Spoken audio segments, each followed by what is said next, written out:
Chapter 28. What do you think, Alicia? Lots of light, eh? Do you like it?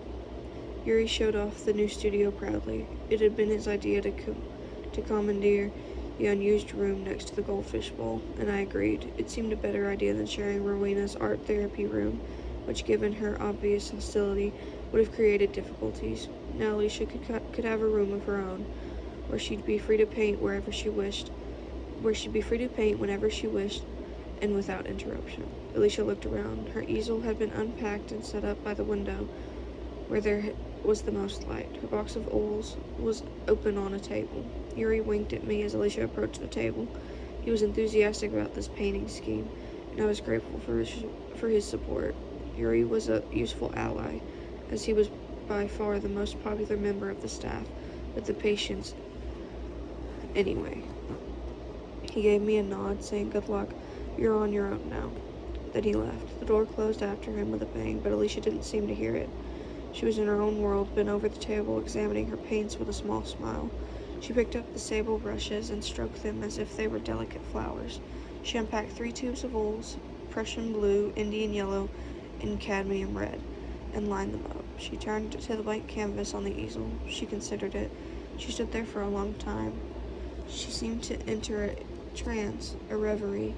Her mind was elsewhere, having escaped somehow, traveled far beyond this cell, until finally she came out of it and turned back to the table. She squeezed some white paint onto the palette and combined it with a small amount of red.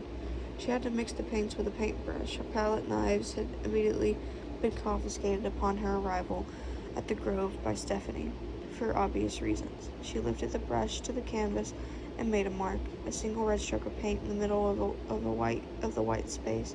She considered it for a moment, then made another mark, another. Soon she was painting without pause or hesitation, with total fluidity of movement. It was a kind of dance between Alicia and the canvas. I stood there, watching the shapes that she was creating.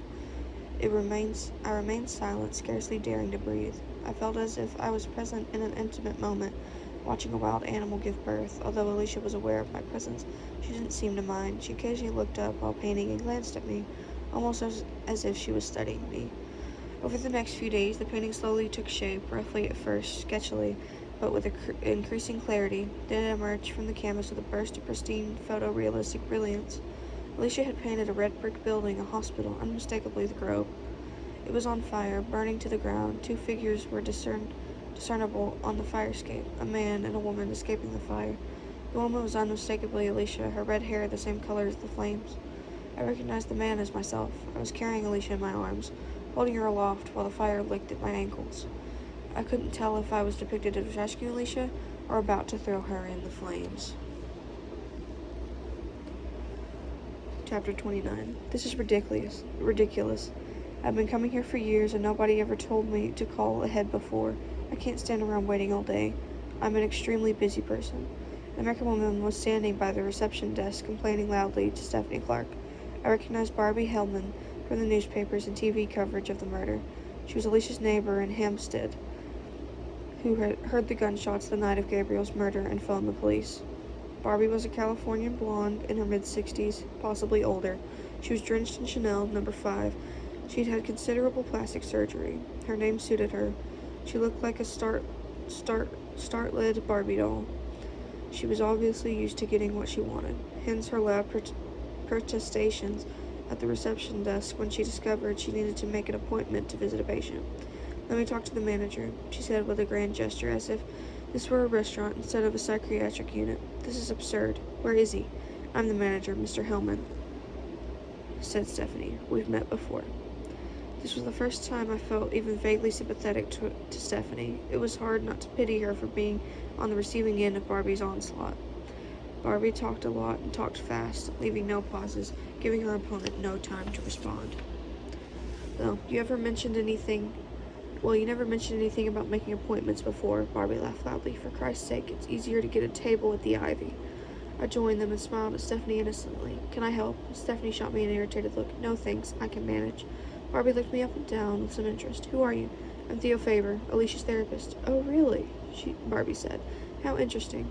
Therapists were obviously something she could relate to, unlike ward managers, From then on, she deferred solely to me, treating Stephanie as if she were nothing more than a receptionist, which I must admit rather wickedly amused me. You must be new, if we've not met. I opened my mouth to reply. Barbie got there first. I usually come every couple of months or so. I felt it a bit longer this time. I left it a bit longer this time, as I've been in the States seeing my family. But as soon as I got back, I thought I must visit Alicia. I miss her so much. Alicia was my best friend, you know. No, I didn't know. Oh, yeah. When they moved in next door, I was a great help in getting Alicia and Gabriel settled into the neighborhood. Alicia and I became extremely close. We confided in each other about everything. I see. Yuri appeared in the reception, and I beckoned him over. Mrs. Hellman is here to see Alicia, I said. Call me Barbie, honey. Yuri and I are old friends. She winked at Yuri. We go way back. He's not the problem. It's this lady here. Barbie gestured dismissively at Stephanie, who finally found an opportunity to speak. I'm sorry, Mrs. Hellman, but hospital policy has changed since you were here last year. We've tightened our security. From now on, you'll have to call before... Oh, God. Do we have to go through this again?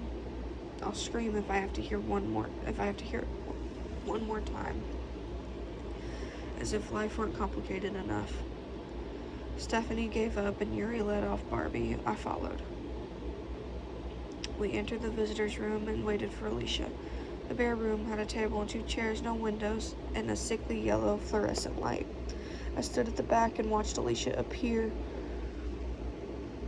at the other door, accompanied by 2 nurses. Alicia didn't betray any obvious reaction to seeing Barbie. She walked over to the table and sat down without looking up. Barbie seemed much more emotional. Alicia, darling, I've missed you. You're so thin. There's nothing left of you. I'm so jealous. How are you?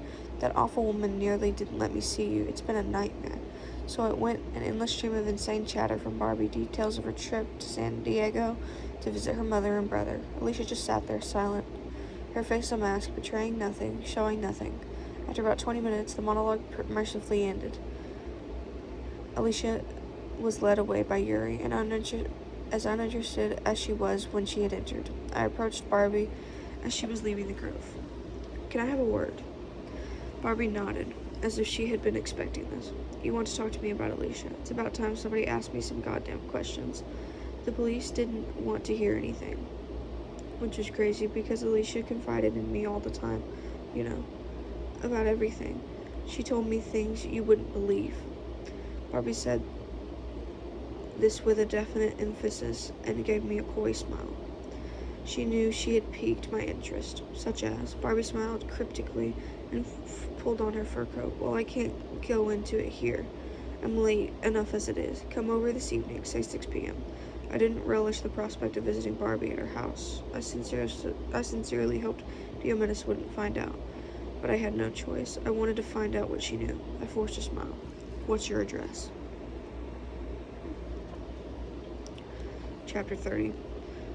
Barbie's house was one of several across the road from Hampstead Heath, overlooking one of the ponds.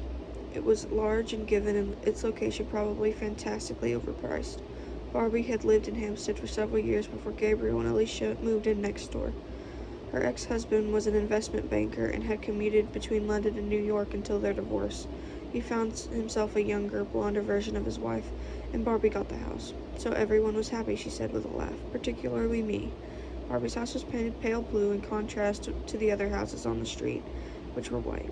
Her front garden was decorated with little trees and potted plants. Barbie greeted me at the door. Hi, honey. I'm glad you're on time.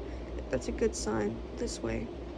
She led me through the hallway to the living room, talking the entire time. I only partially listened and looked in my surroundings. The house smelled like a greenhouse. It was full of plants and flowers, roses, lilies, orchids, everywhere you looked. Paintings, mirrors, and framed photographs were crammed together on the walls. Little statues, vases, and other objects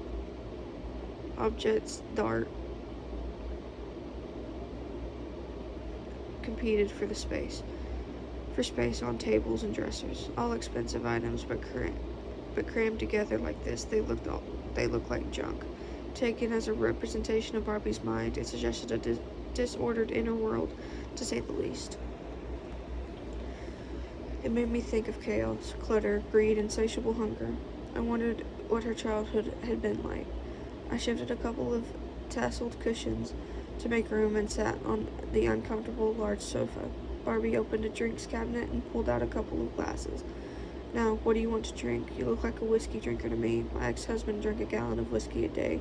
He said he needed it to put up with me, she laughed. I'm a wine connoisseur, actually. I went on a course in the Bordeaux region in France. I have an excellent nose. She paused for a breath, and I took the opportunity to speak whilst I had the chance. I don't like whiskey. I'm not much of a drinker. Just the odd beer, really. Oh, Barbie finished rather annoyed.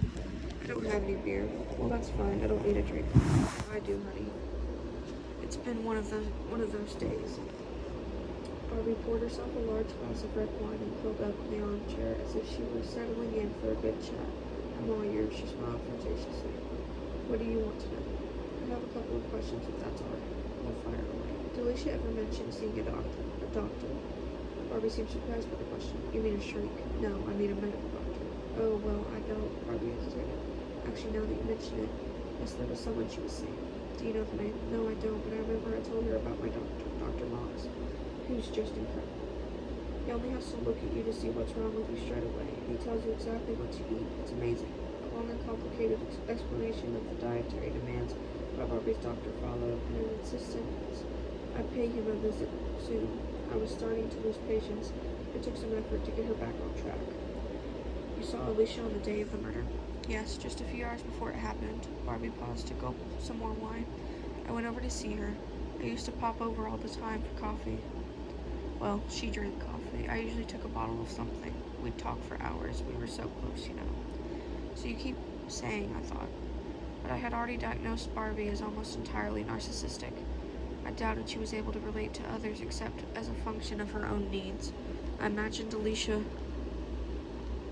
didn't do much talking during these visits.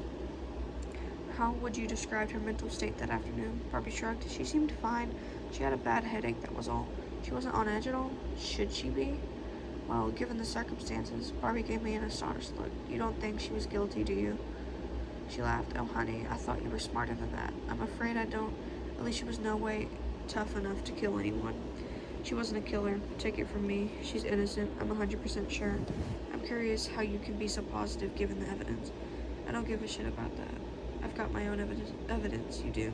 You bet. But first, I need to know if I can trust you. Barbie's eyes searched mine hungrily. I met her gaze steadily. Then she came out with it. Just like that. You see, there was a man. A man? Yes, watching. I was a little taken aback and immediately alert. What do you mean, watching? Just what I said. Watching. I told the police, but they didn't seem interested. They made up their minds the moment they found Alicia with Gabriel's body and the gun. They didn't want to listen to any other story. What story, exactly? I'll tell you, and you'll see why I wanted to come over.